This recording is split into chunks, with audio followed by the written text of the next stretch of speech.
하나님의 말씀 보시겠습니다. 마태복음 6장 5절에서 8절 말씀입니다.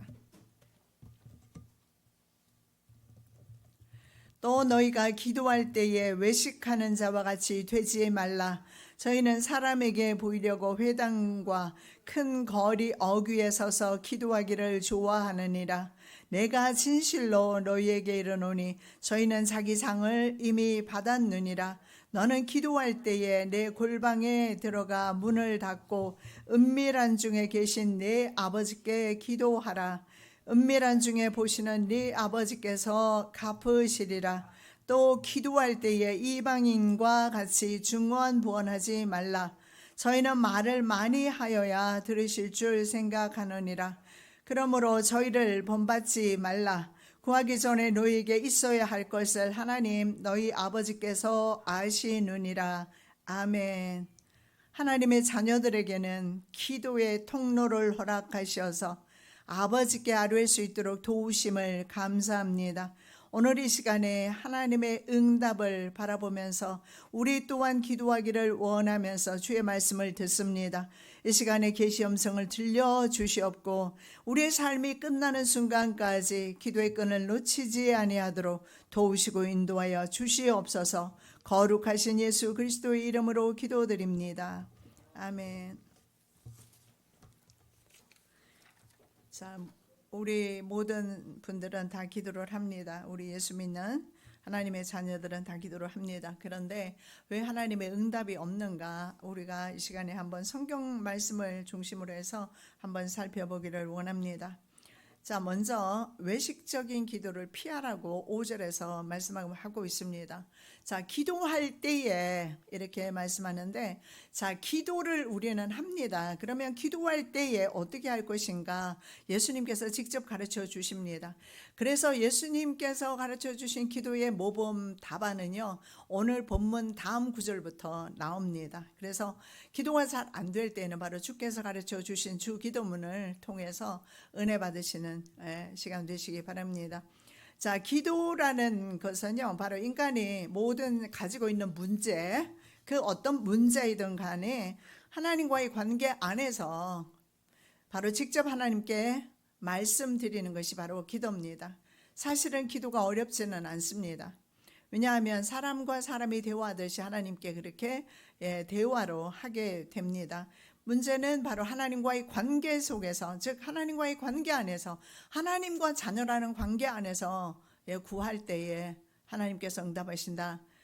지나가는 아이가 아저씨에게 돈을 달라면 주겠습니까? 관계가 형성되지 않은 것입니다.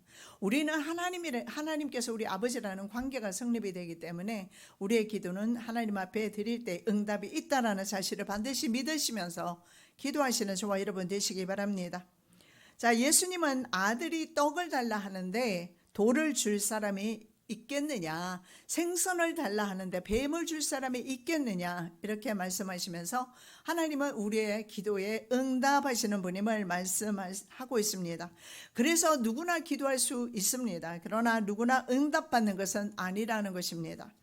어떻게 기도하느냐에 따라서 응답받을 수도 있고 받지 못할 수도 있습니다.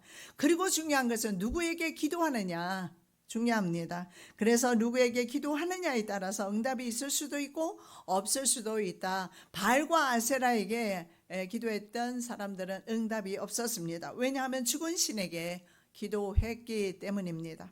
우리는 바로 살아계신 하나님께 기도하기 때문에 응답이 있다라는 사실을 믿으시기 바랍니다.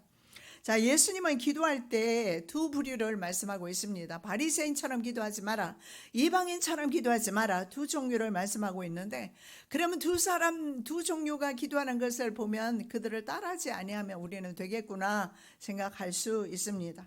자, 바리새인은 회당과 큰 거리 어귀에서 기도하는 걸 좋아했습니다. 즉 사람에게 보이기 위한 외식적인 기도를 했다라는 사실을 볼 수가 있습니다. 인간이 말입니다, 이 명예욕을 떨쳐버릴 수는 없습니다. 사람들에게 인정받고 싶은 인정 욕구, 그리고 높아지고자 하는 마음 없는 사람 없습니다. 그래서 유대인들은 기도를 통해서 사람들에게 바로 존귀함을 얻기를 원했던 것 같습니다. 자, 자신이 얼마나 자신이 경건한 사람인가, 바로 다른 사람에게 보이는 그런 알리는 수단으로 기도를 사용했다라는 사실을 알 수가 있습니다. 그래서 사람들이 가장 많이 동행하는 사거리나 아니면 큰 길에서 기도하는 것을 좋아했습니다. 원래 유대인들은요, 관습에 따라서 하루 3번 기도합니다. 오전 9시, 정오, 오후 3시입니다. 그래서 이들은 항상 습관적으로 기도를 하게 되는데요. 길을 가다가 그 시간을 만나게 되었을 때는 성소에서 기도를 할 수가 없습니다. 그래서 한쪽 길가에 서서라도 기도를 하던 그런 참으로 순수한 그런 기도의 모습, 열성 이런 것이 있었습니다. 문제는 순수하게 주님에게 기도하는 그 시간 말입니다. 그 시간을 사람들에게 보이려 했다라는 것입니다. 제가 우리 아버지를 생각하면 평생 기억하는 것이 바로 우리 아버지는 기도의 사람이다. 비행기를 타던 식사 중이라도 반드시 12시간 기도 시간이 되면 그 시간에 기도를 합니다. 다니엘도 마찬가지입니다. 하루에 3번씩 창문 열어놓고 기도를 했습니다. 그 열성과 그 믿음, 그것이 바로 하나님 앞에 상달되었고, 바로 다니엘은 이 세상의 마지막 종말까지 70일에 관한 그런 계시와 이상까지 받게 됩니다. 그래서 기도는 정말 중요하고 하루에 3번씩 정해놓고 기도할 수 있다는 거 굉장히 큰 열심이고, 그리고 주님 앞에 이 믿음이 상달된다는 사실을 알 수가 있는데, 그런데 중요한 것은 나중에 기도가 사람에게 보이기 위해서, 그래서 우리는 봉사를 하든지 헌금을 하든지 기도를 하든지 무엇을 하든지 사람을 의식하지 않으시면 좋겠습니다. 사람 의식하지 말고, 사람에게 보이려도 하지 말고, 사람에게 인정받으려도 하지 말고, 하나님께서 인정하십니다. 한 손이 하는 것을 다른 손이 모르게 하라고, 구제할 때에도 그렇게 하라고 말합니다. 떠벌리지 말라라고 성경은 말하고 있습니다. 우리가 한 것은 바로 하나님께서 보시기 때문에 그렇습니다. 자, 서서 기도했다 이렇게 성경을 말하는데, 여기 이 서서라는 말은 이 사람들이 많이 모인 곳에서요, 학자들은 미사여구 사용해서 아주 아름답게 유창하게 기도할 수 있었을 겁니다. 그래서 자기의 유창한 기도를 다른 사람이 듣도록 바로 서서 기도를 했다. 기도 시간에 맞추어서 일부러 외출해서 길거리에서 이렇게 기도하는 사람, 외식적인 모습의 경건회균을 하는 사람들이 있었다라는 사실을 알 수가 있습니다. 기도는요, 성경에 보면 엎드려서 할 수도 있습니다. 무릎을 꿇고 할 수도 있고, 앉아서 할 수 있고, 서서 할 수 있고, 기도의 자세는 사실 중요하지 않습니다. 예수께서 기도의 장소나 자세 등을 지금 문제 삼는 것은 아니라는 사실을 알아야 할 것입니다. 내면의 동기가 중요합니다. 우리 예수 왜 믿는 것입니까? 예수님을 통해서 구원 얻기 위함입니다. 우리가 기도하는 것도 마찬가지입니다. 예수님께 기도하는 것입니다. 사람에게 구하는 것이 아니라는 사실입니다. 만일에 사람에게 구하는 것이 있다면 그 사람과의 관계를 잘해야 될 것입니다. 그래서 그들의 내면의 동기가 잘못되었다. 그래서 그 동기와 목적이 아주 불순했다. 바리새인은 그 동기와 목적, 기도의 동기와 목적이 아주 불순했다라는 사실을 알 수 있습니다. 사람들로부터 인정받기 위해서, 그리고 경건하다는 칭찬을 받기 위해서 서서 소리치면서 아름다운 단어를 열거하면서 기도를 드렸어요. 자, 하나님과의 교제 그 자체가 목적이 되어야 합니다. 하나님과 나 사이에 교제가 바로 기도입니다. 여러분, 예를 들어서 두 사람이 만나서 대화를 하는데, 다른 사람이 옆에 있는데 그 사람만 바라보고 대화를 한다고 해보십시오. 아니면 대화는 하는데 온통 신경은 그 사람에게 가 있습니다. 그러면 어떻습니까? 마음이 앞에 있는 상대와 함께 통하지를 않습니다. 진정한 대화가 이루어지지 않죠. 마찬가지입니다. 기도를 드릴 때 전심으로 하나님과의 교제에 전념해야 된다라는 사실을 알 수가 있습니다. 자, 그래서 예수님은 이렇게 말합니다. 그들처럼 되지 말라. 굉장히 강한 의지를 사용하는데, 이 강한 의지를 드러내시는 미래 시상을 사용함으로써 이후로는, 이 설교를 들은 이후로는, 그리고 이 말씀을 들은 이후로는 제자들에게 말씀합니다. 다시는 너희는 그런 기도를 하나님께 하지 말라. 외식적인 기도 하지 말라. 드러내고 싶은 기도를 하지 말라. 왜냐하면 예수님의 제자들에게도 높아지고자 하는 사람들이 있었어요. 제자의 어머니가 예수님께 찾아와서 뭐라고 말합니까? 예수님께서 이제 권세를 잡으실 때 말하자면 내 두 아들을 좌우정성으로 삼아주라고 그렇게 말합니다. 예수님은 십자가 지러 오셨는데 말입니다. 그래서 예수님의 제자들도, 그리고 예수님의 제자들의 부모도 바로 예수께서 기적을 행하시고 죽은 자를 살리고 정말 인간이 할 수 없는 그런 역사를 일으킬 때 그들은 기대를 했을 겁니다. 정치적인 왕이 되었을 때 이걸 봐야 하겠다, 이런 기도 하나님이 받지 않으신다. 자기 목적을 달성하기 위해서 사울이 예배를 드렸을 때 사울이 예배를 안 받으셨어요. 사무엘이 뭐라고 말합니까? 하나님의 목소리를 듣는 것보다 더 중요한 것이 있겠는가. 제사의 목적이, 동기가 불순했다라는 거예요. 왜냐하면 다윗도 제사를 드렸습니다. 그런데 왜 하필 사울이 제사 드렸을 때 하나님께서는 그것을 불순종으로 봤을까요? 군인들이 흩어지고 사무엘이 선지자가, 위대한 선지자는 오지 않습니다. 7일을 기다리라고 분명히 말씀이 있었지만 기다리지 않습니다. 군인들이 흩어지는 것을 막기 위해서, 그런 이기적인 목적을 위해서 제사를 드렸기 때문에 그는 바로 제사 드리고 망한 사람 표본입니다. 우리가 평생을 기도할 수 있습니다. 그러나 응답받지 못할 수도 있다라는 것입니다. 제일 중요한 것이 있어요. 하나님과 내가 교제가 이루어져야 돼요. 하나님과 내가 마음이 통해야 돼요. 영으로 하나가 되어야 합니다. 내가 입으로 얼마든지 중언부언, 중언부언을 번역하면 나불나불이에요. 얼마든지 우리가 나불나불하면서 다른 생각할 수 있어요. 그렇게 하지 말라라는 거예요. 이방인들이 그렇게 기도했어요. 그 다음에 나오는 기도가 바로 이방인들인데, 이방인들이 그렇게 기도를 합니다.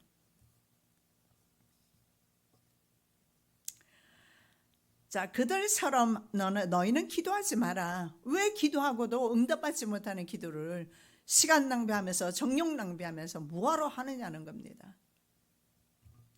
그래서 하나님의 인정보다 사람의 칭찬을 좋아하는 그런 사람들은 사람에게 칭찬을 받았기 때문에 예수님은 말씀합니다. 이 땅에서 이미 상급을 받았다, 영광을 받았다. 그래서 하늘 상급이 없다, 이렇게 말씀하고 있습니다.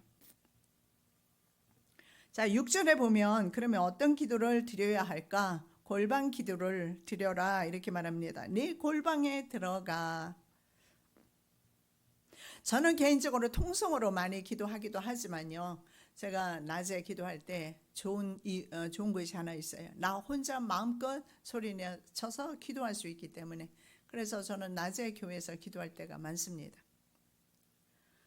골방은 아니지만 그러나 혼자 기도할 수 있다는 것 때문에, 다른 사람의 방해를 받지 않기 때문에, 그래서 내 골방에 들어가라고 말하는데, 이 골방이라는 이 단어를 통해서 우리가 볼 수 있는 것은 방금 전에 바리새인들이 좋아했던 장소, 어떤 장소입니까?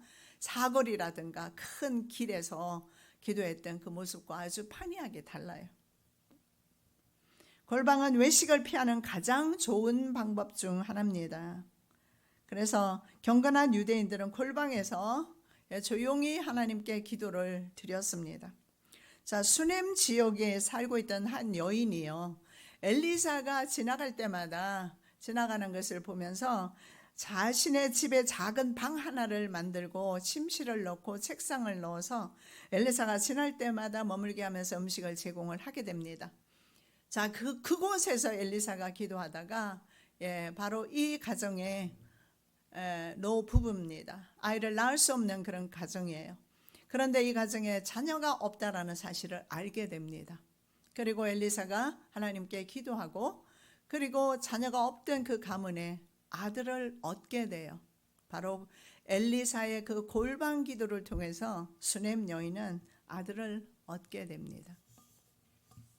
이 골방이라는 단어는요, 템노라는 자르다라는 그런 의미가 있고요, 타미아스, 청직이라는 의미가 있어요. 하나님의 자녀로서 바로 세상을 자르고 세상을 단절하고 하나님과 나 사이에서 기도하는 것을 말합니다.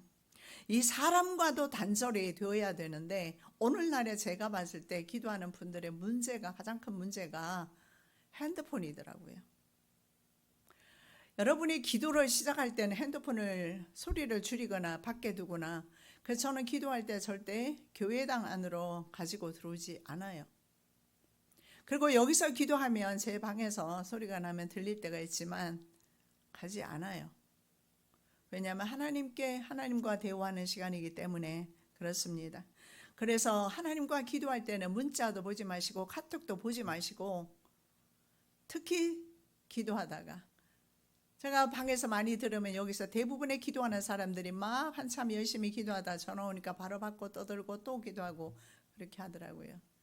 저는 그런 생각을 해봤어요. 저게 집중적으로 하나님 앞에 저는 기도가 하나님 앞에 제대로 올려드려지는 기도일까?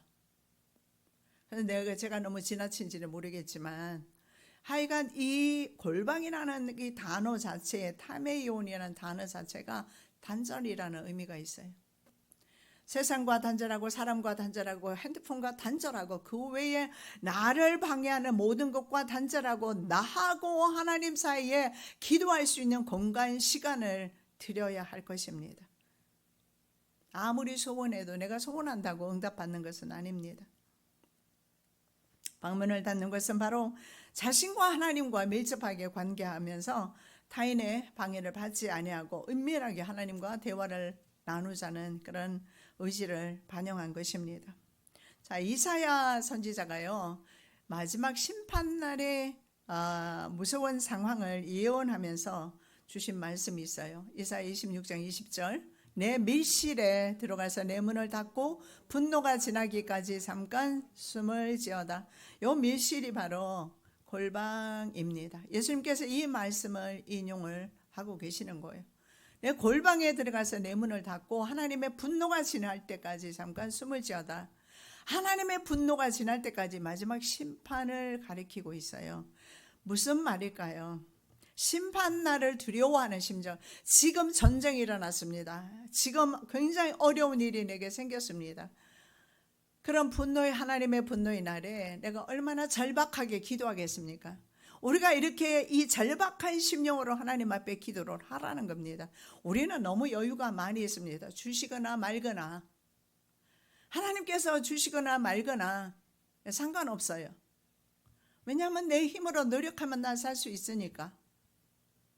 여러분, 세상에 살면서 불가항력적인 일들이 얼마나 많이 있습니까?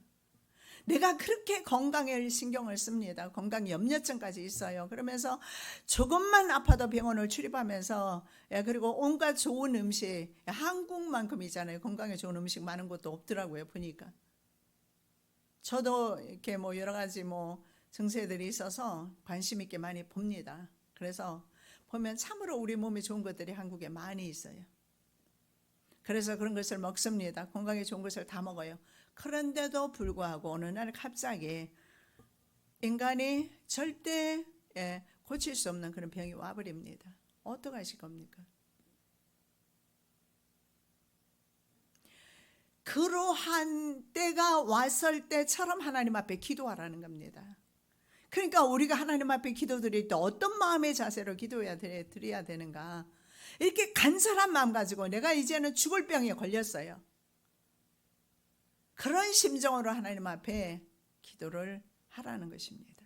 바로 이 심판때, 마지막 하나님의 심판때에 대해서 심판의 날에 골방에 들어가서 기도하라는 이사야 말씀을 예수님이 인용하시는 이유가 있으십니다.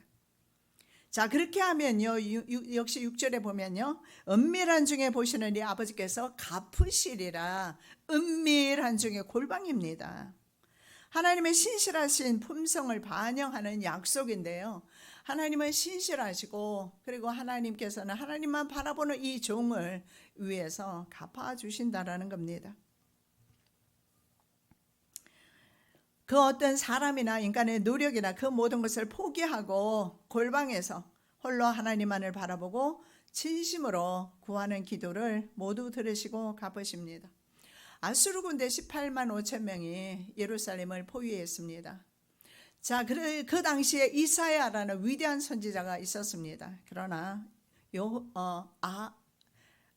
히스기야 왕은요, 이사야 선지자의 그 옷자락을 붙잡지 않습니다. 이사야 37장 1절에 말씀에 나와 있는데 그 상황이 잘 나와 있어요.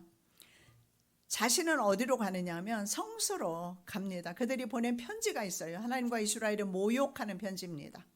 그 편지를 하나님 앞에 펴놓고 자신은 성소에 가고 신하들을 이사야 선지자에게 보내서 이렇게 말하게 합니다. 환난입니다. 트러블입니다. 그리고 책벌입니다. 인설트입니다. 모욕을 당하는 그런 능력도 마찬가지입니다. 디스그레이스입니다.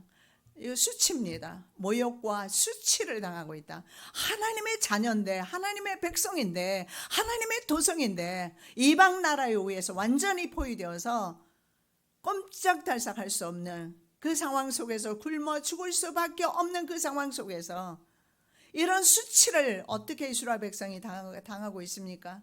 이런 수치를 하나님의 백성이 어떻게 견딜 수 있겠습니까? 하나님 앞에 호소하고 있는 것입니다. 이사야 선지자에게 가서 이렇게 전해라. 우리가 바로 오늘 환난과 모욕과 능욕을 당하고 있다. 그러면서 이렇게 말합니다. 아이를 낳으려 하지만 힘이 없다. 우리 일생 가운데 살아가면서 아이를 낳고 싶으나 힘이 없는 그런 때 많이 만났을 겁니다. 앞으로도 만날 수 있어요. 오늘 설교를 꼭 기억하시기 바랍니다. 그 절박한 순간에 절박한 마음을 가지고 하나님 앞에 기도하면 하나님이 받으신다는 거예요. 우리는 평소에 너무나 잘 먹고 잘 사니까 그렇게 애절하게 주님 앞에 기도할 필요를 못 느껴요. 그저 뭐 내가 조금 더 노력하면 살 수 있으니까.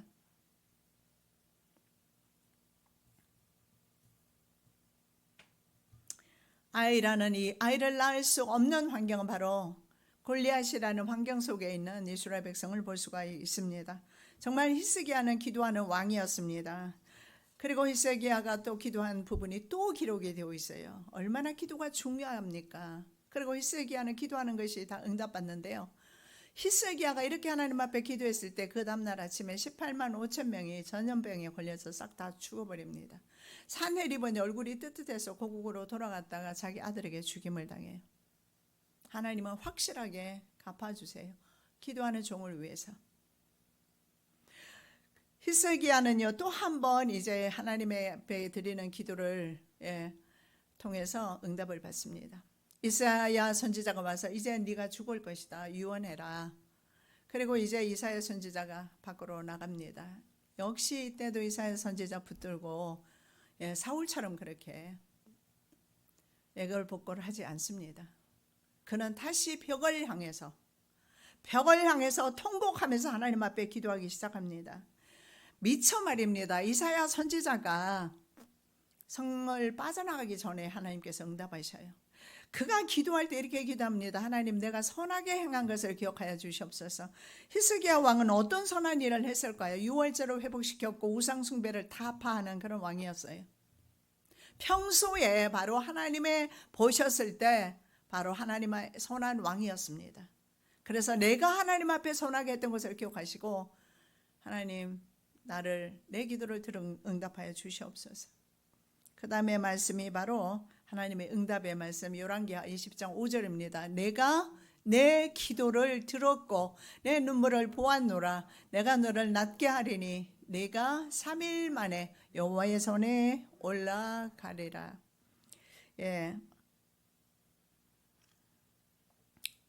제 원고에는 올라가리라 나와 있는데 저는 올라가라 나와 있네요.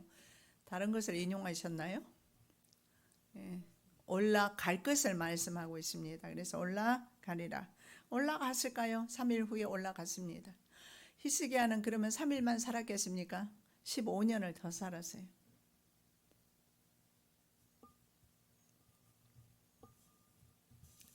몇 년 전에 아마존이 한꺼번에 직원들 수만 명을 해고한 적이 있습니다. 그때 제 아들이 해당이 되었는데 개인별로 자른 것이 아니라 숫자가 너무 많다 보니까 제가 알기로는 15,000명이 넘었습니다. 신문에 나기는 뉴스에 나기는 15,000명이었는데 그보다 더 했다고 하더라고요. 근데 나중에 한 사람 한 사람을 다 해고하기 힘드니까 부서별로 잘랐다고 그래요. 근데 그 부서에 우리 아들 부서가 들어갔어요. 얼마나 피가 마르겠습니까? 이 우리 아들은요 시카고에 항공사에 있다가 아마존으로 옮기게 되면서 1년 동안 그곳에는 지금 새로운 오스틴이라는 곳이 새로운 실리콘밸리로 지금 떠오르고 있어요. 그래서 그곳에는 집이 없습니다. 가서 살려고 해도 집이 없어요. 그래서 1년 동안 아파트에서 방 한 칸 원룸에서 살면서 집을 지었어요.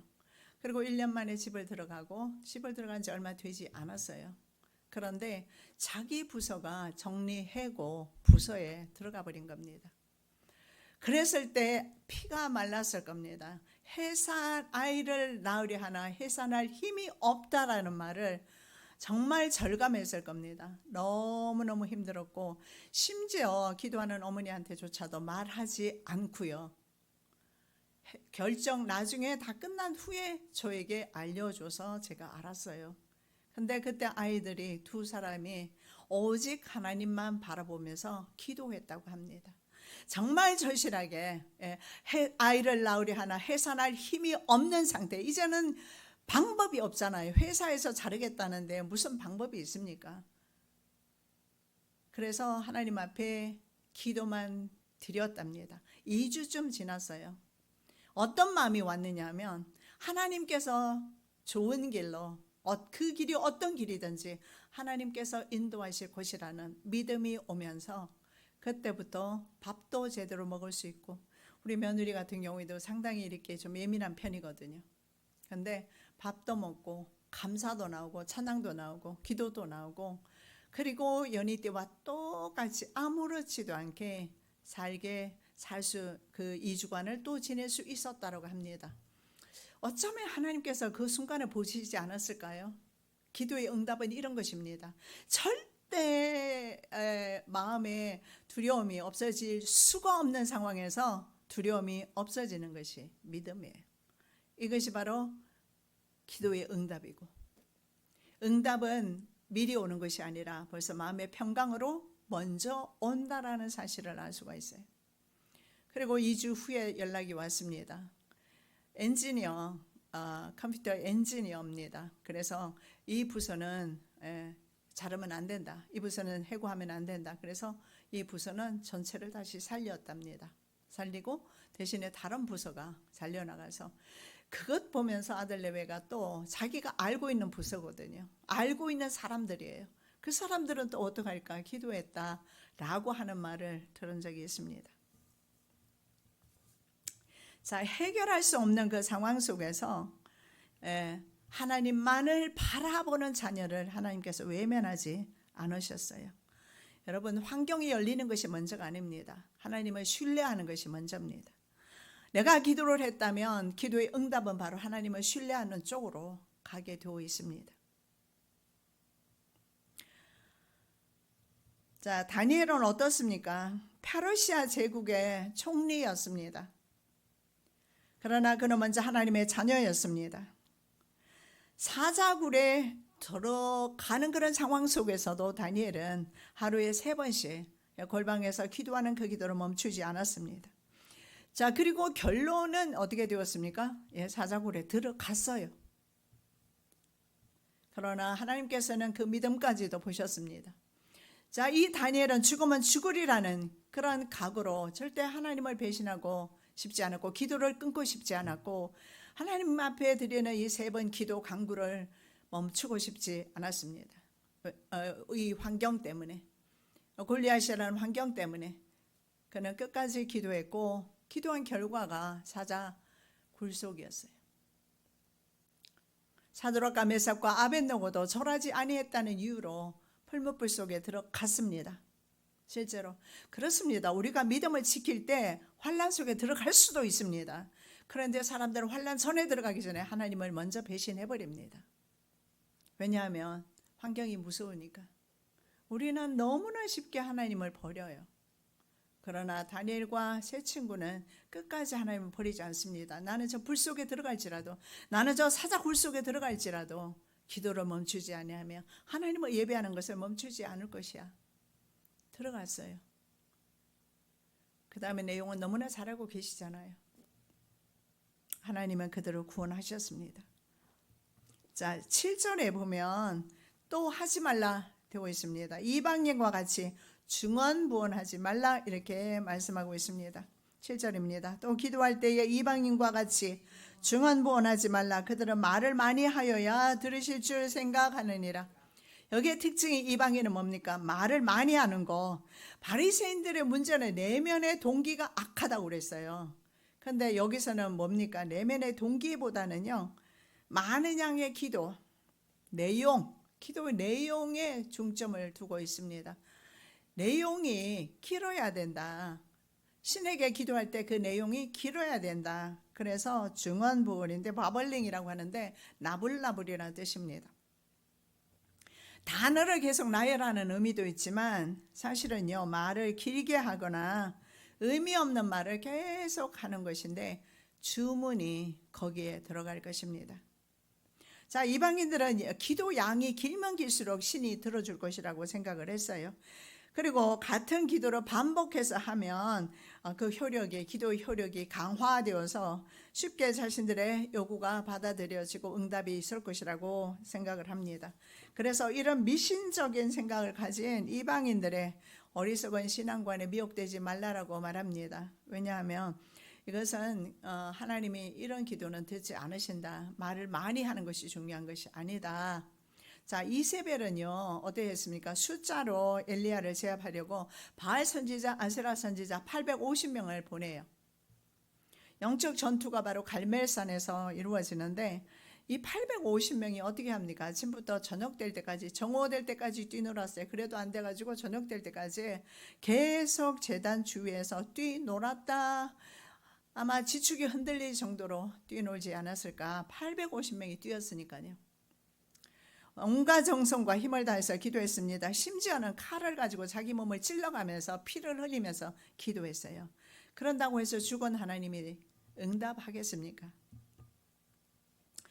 그래서 성경은 이렇게 말합니다. 아무 소리도 없고 아무 응답하는 자도 없고 돌아보는 자도 없었다 이렇게 말하고 있습니다. 여러분, 돌아보지 아니하고 응답하지 아니하고 신앙생활하는 것은 참으로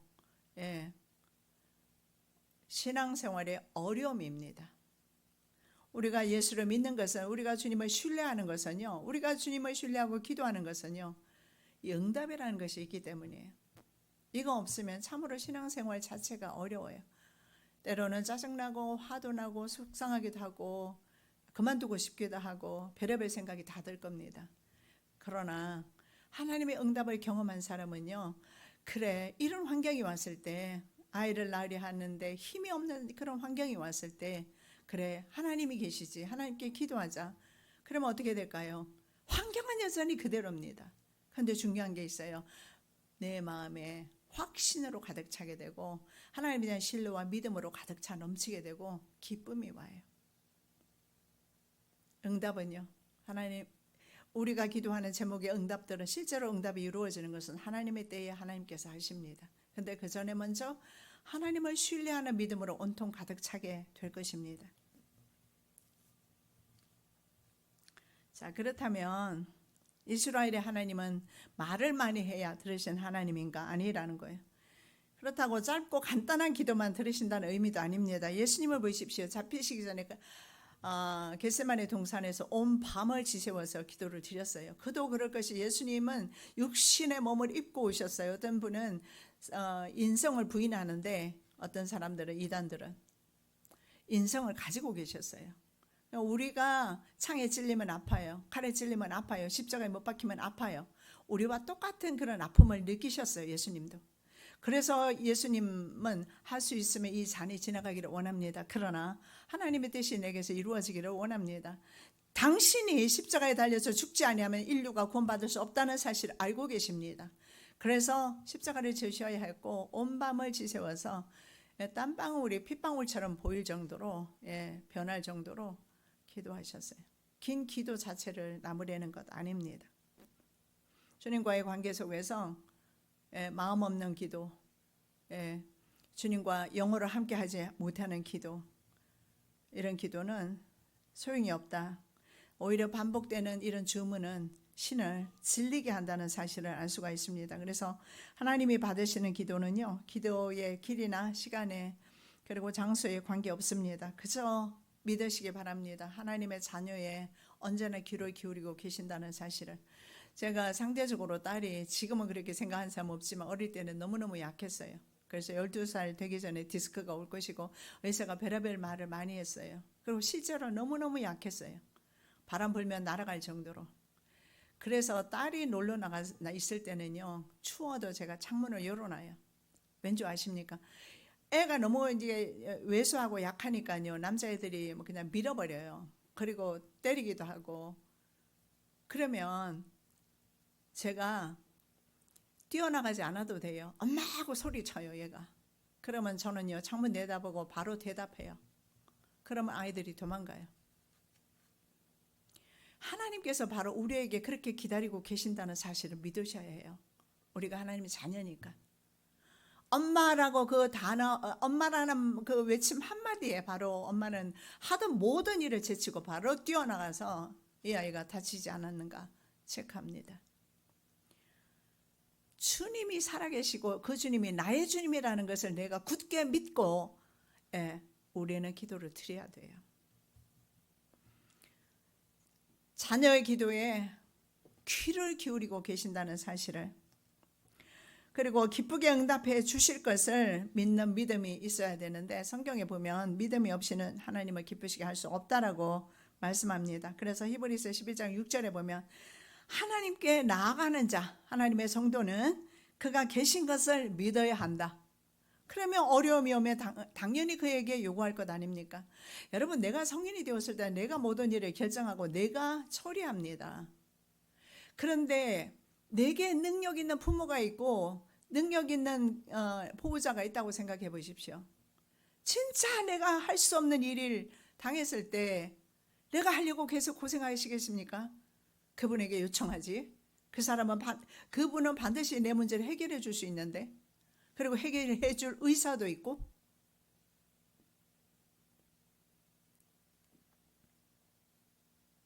우리는 고아가 아닙니다. 과부도 아닙니다. 왜 고아처럼 과부처럼 애비 없는 자식처럼 그렇게 세상을 불쌍하게 살아가야 하는 것입니까? 잘 먹고 잘 사는 것이 중요한 것이 아니라 그 심령 속에 하나님이 안 계시고 하나님에 대한 믿음이 없으면요, 인생 자체가 불쌍한 것입니다. 하나님을 믿으면서도 마음에는 공허함이 떠나지 않아요.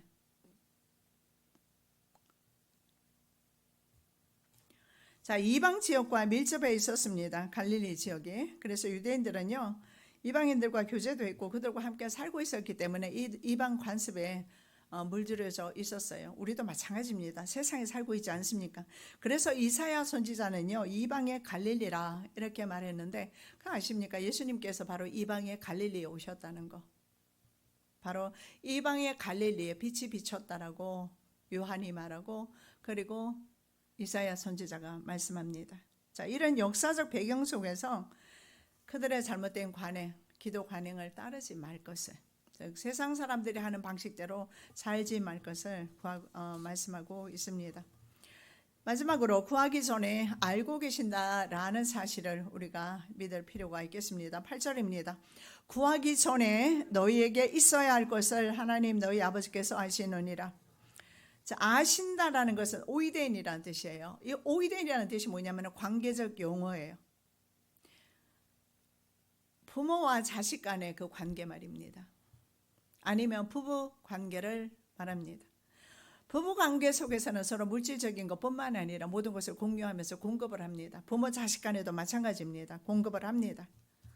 자, 여기에서 아신다라는 것은요, 부모 자식 간의 관계가 형성되었을 때, 즉 믿는 자들에게는 아버지가 있다라는 사실입니다. 그리고 그 아버지는 자녀가 아버지라고 부를 때에 응답하신다는 사실을 말씀하고 있습니다. 하나님께서는 자녀들의 고통을 직관적으로 알고 계십니다. 지식적으로 접할 필요도 없으시고 일부러 눈여겨 살펴보실 필요가 없습니다. 그냥 직관적으로 하나님은 다 알고 계세요. 70억 인구인데도요, 다 알고 계세요. 그래서 하나님이세요. 이 많은 사람을 어떻게 하나님께서, 그래서 하나님이세요. 그렇기 때문에 우리는 하나님을 신뢰할 수가 있는 것입니다. 친밀한 관계를 나타내는 단어 바로 자녀의 고통, 그 고통을 바로 하나님은 우리가 기도하지 않아도 알고 있다는 사실을 지금 말씀하고 있는 겁니다. 이사야 65장 24절 그들이 부르기 전에 내가 응답하겠고 그들이 말을 마치기 전에 내가 들을 것이며 다니엘이 기도를 했습니다. 하나님 앞에 21일 금식 기도를 하게 됩니다. 그런데 바사군이 가브리엘 천사를 막아서 21일에야 도착하게 돼요. 지상군이 왜 어떻게 막을 수가 있는가? 실제로는 바로 지상군을 지배하는 사탄이 가브리엘 천사를 막아서 오지 못하다가 21일 만에 미가엘 천사가 도와줘서 오게 됩니다. 자, 그런데 중요한 말을 하고 있어요. 네가 기도 시작할 쯤에 내가 출발했다 이렇게 말해요. 여러분, 기도는 이렇게 정말 중요하고 우리의 기도는요, 하나님 앞에 그대로 상달된다라는 사실을 믿으시기 바랍니다. 하나님께서 내 귀에 들리지 않는다고 해서 내 기도를 듣지 않는다고 생각하는 것은 오해입니다. 들으십니다. 다니엘이 바로 금식하기로 작정한 그날부터 가브리엘 천사는 출발했습니다.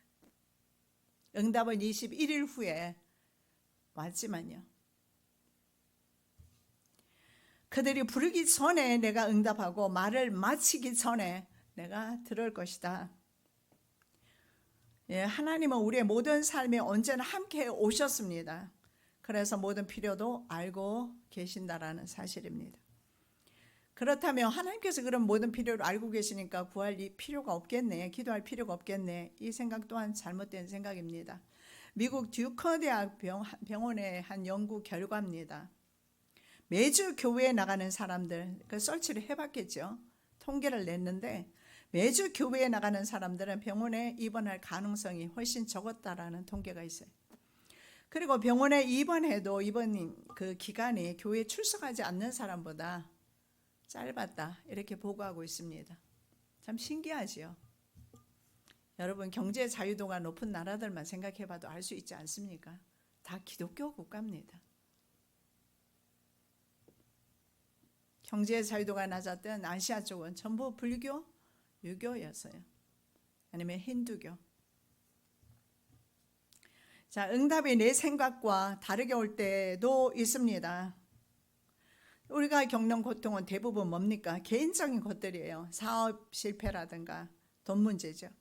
경제적 문제, 그리고 인간관계에서 오는 어려움들입니다. 이런 것들이 우리를 굉장히 많이 괴롭혀요. 근데 초대교회 교인들은 이런 문제도 있었어요. 실제로 삶의 문제도 있었지만 외부의 핍박, 로마에 대한 핍박이 있었습니다. 그럼에도 불구하고 그들은 기도라는 무기를 통해서 승리를 할 수가 있었습니다.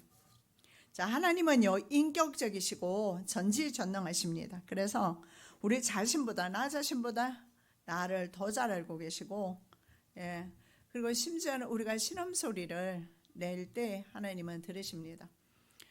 아들이 종종 그 경기를 했어요. 아기 때 자주 하더라고요.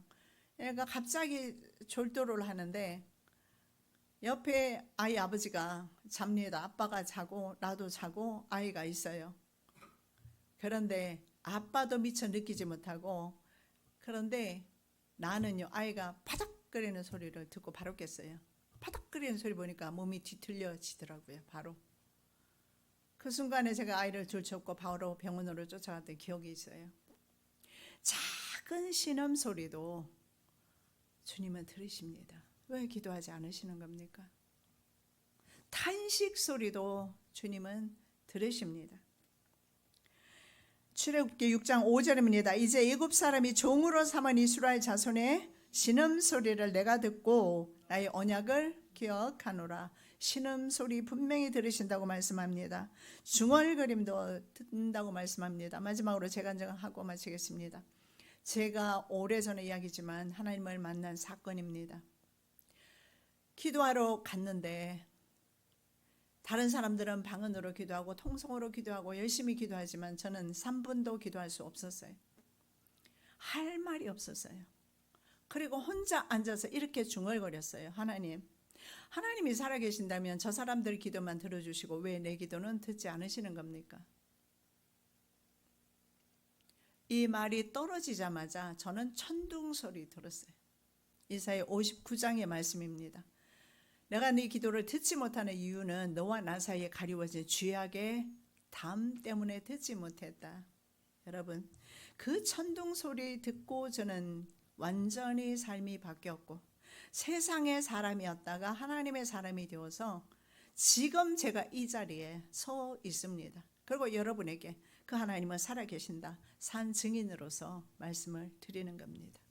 기도를 통해서 하나님을 만나시는 저와 여러분 되시기 바랍니다. 살아계신 아버지 하나님 참으로 감사합니다. 기도의 통로가 있습니다. 기도하게 하여 주시옵시고